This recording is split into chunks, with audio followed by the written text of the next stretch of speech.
Okay, so this is more of a comment.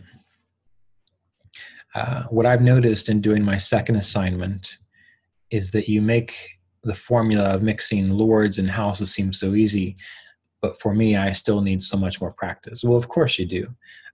It's only easy after you've done it for 20 years. And it's just like anything else. You look at something enough, it just sticks in your awareness.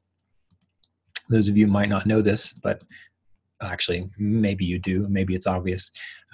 But I was a Dungeons and Dragons nerd in high school and even into college. And I was really into it. I just love fantasy novels. I love playing that game. And there's a lot of rules. There's a lot of complicated things. It actually resembles astrology quite a bit in that regard. But the more you study the books, the more you read over all the mathematical rules and everything, after a couple of years of that, it just sticks in your head. So it's just like anything else. The more you do it, the better. But also, we talked about some exercises that can be very helpful for astrologers, which you need to kind of take upon yourself as a contemplative practice. And in our session yesterday, we talked about, for example, what does it mean that the 9th sign for a Sagittarius ascendant is a Leo? What does that tell us about Sagittarius? What does it mean that the 2nd sign for Sagittarius is Capricorn? Based on what we know about what the 2nd house represents, and if we put Capricorn as the underlayment, the field for the 2nd house, what can that tell us about how a Sagittarius ascendant functions? It's a wonderful practice for a budding astrologer to do that for every ascendant. Really think it through. I would recommend that you all do that. Is it going to be a lot of fun? It depends on what you think is fun. I like to do those sorts of things when I go for walks. One of the things that I mostly enjoy in life is walking in the woods. So that's why I live in an area where that's possible. And what do I do when I walk in the woods? Well, sometimes I just enjoy walking in the woods, but other times it's a wonderful time to actually go through these things. Like, okay, Sagittarius. All right, so what does it mean that Aquarius is the 3rd house for Sagittarius? And, if you go on a 3-5 mile walk or a hike, you can get through a lot of good things.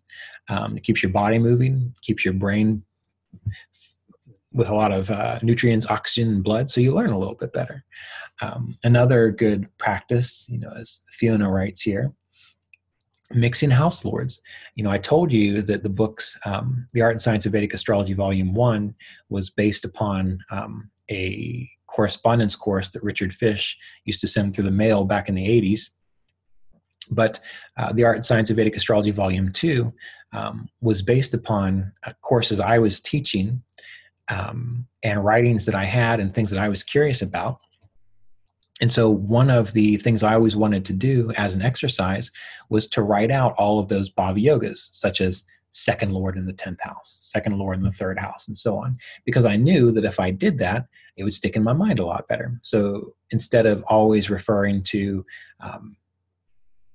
beneath the Vedic sky where it goes into things like that and letting my intuition carry me, I sat down and I committed myself to writing out all 144 bhava yogas based on when I contemplated them, what were the possibilities indicated by those bhava yogas. So that was my way of going through that process of learning these things.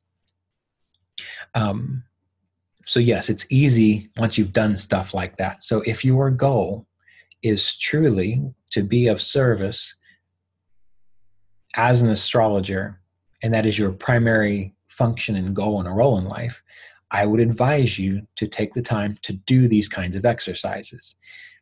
If you want to turn them into books, wonderful. If you just want to do them for yourself, wonderful.